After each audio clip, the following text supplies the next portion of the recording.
Donc cette place Saint-Léger de tout temps a été considérée comme la moelle épinière du vieux Chambéry. En effet, on peut dire que la ville est née au milieu de cette artère qui a beaucoup changé au cours des âges. Imaginons qu'au Moyen-Âge, cette place Saint-Léger est partagée en deux rues, car au milieu coule cette rivière bien connue à Chambéry qui s'appelle l'Albane. Chambéry était très voisin d'Annecy au point de vue structure. Pratiquement dans toutes les rues, il y avait ces canaux qui traversaient la cité. Et cette place Saint-Léger avait un côté très particulier, puisqu'au milieu de la place, à l'emplacement de la fontaine aujourd'hui, il y avait une église, la fameuse église Saint-Léger, d'où le nom de place Saint-Léger. La particularité de cette église, c'est que le canal passait sous l'édifice et que les gens, pour pouvoir passer d'un côté ou de l'autre, étaient obligés de traverser l'église Saint-Léger. Cette église, après, a été très vétuste et à la fin du XVIIIe siècle, on l'a démolie. La place Saint-Léger, à ce moment-là, a repris un petit peu la physionomie que l'on voit aujourd'hui. Cependant, jusqu'au XIXe siècle, sur la partie droite, il y avait des sortes de auvents, c'est ce qu'on appelait la rue couverte. Ça permettait d'avoir des boutiques qui étaient recouvertes par une sorte d'abri, si vous voulez. Et tout le long de la place Saint-Léger, on avait des espèces de petites cabanes qu'on appelait les cabanes, où il y avait une série de commerçants. Donc une rue qui a complètement changé de physionomie.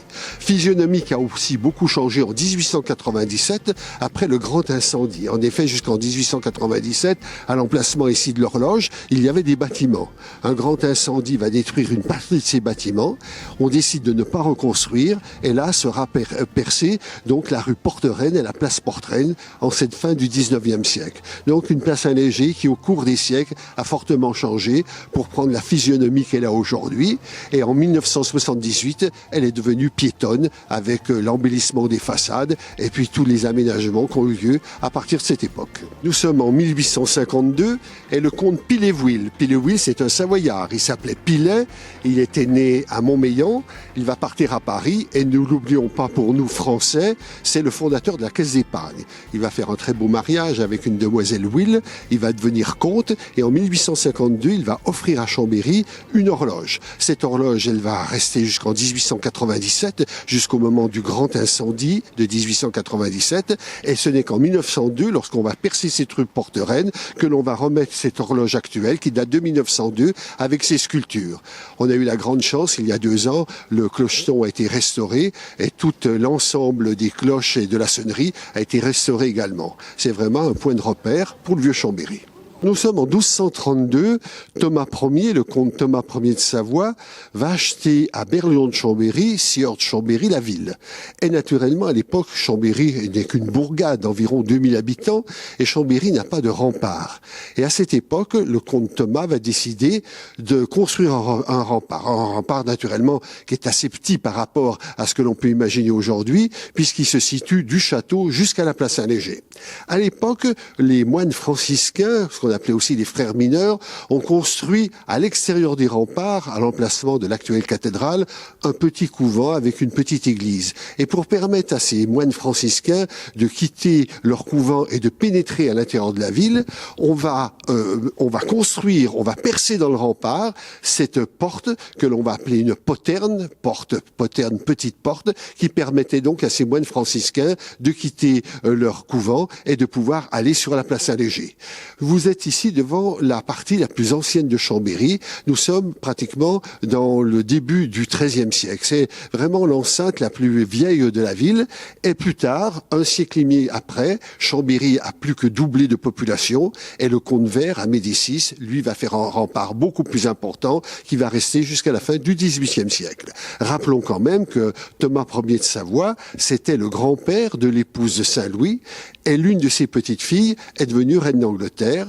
N'oublions pas qu'aujourd'hui, la famille royale d'Angleterre descend aussi du sang de la maison de Savoie. Voilà, alors le vieux Chambéry, naturellement, la grande particularité de la ville, ce sont les fameuses allées, que l'on appelle également les traboules, mais le mot traboule est réservé aux Lyonnais. Il faut bien le dire, à Chambéry, on parle d'allées.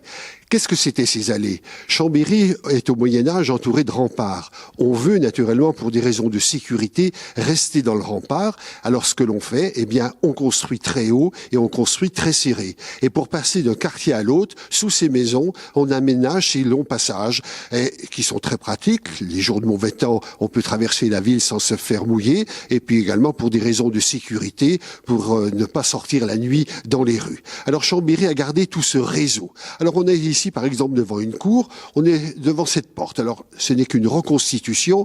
En effet, cette porte se trouvait dans un quartier qui, malheureusement, en 1944, a été bombardé.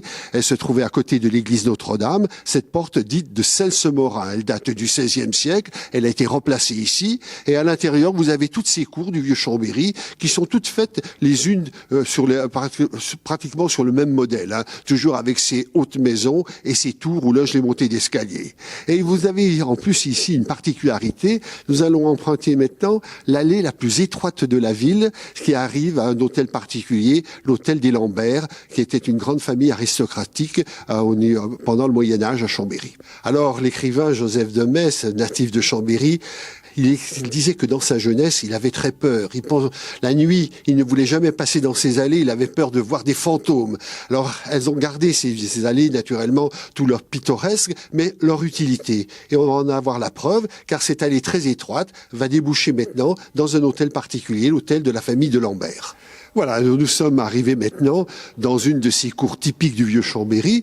C'est un hôtel particulier qui a appartenu à la famille Lambert de la Croix. Cette famille Lambert de la Croix, elle a donné à la cour princière de Savoie de nombreux évêques, des ambassadeurs, une famille très puissante, car sans s'en apercevoir, nous nous sommes rapprochés justement du château. En effet, toutes ces familles qui étaient autour de la famille princière voulaient avoir leurs hôtels particuliers près du château. Et ici, comme dans toutes les cours du vieux Chambéry, on retrouve la haute tour où loge la montée d'escalier. On a également ici la porte en accolade et une particularité lorsqu'on veut bien s'approcher. Dans ce coin, vous avez ici une coquille Saint-Jacques, car on est sur le chemin du pèlerinage de Saint-Jacques de Compostelle et toutes les maisons qu'arborait cet insigne pouvait dire que ici on pouvait trouver à manger, le logis et le couvert à tous les pèlerins qui passaient par Chambéry. Donc une petite particularité que l'on retrouve dans cet hôtel particulier.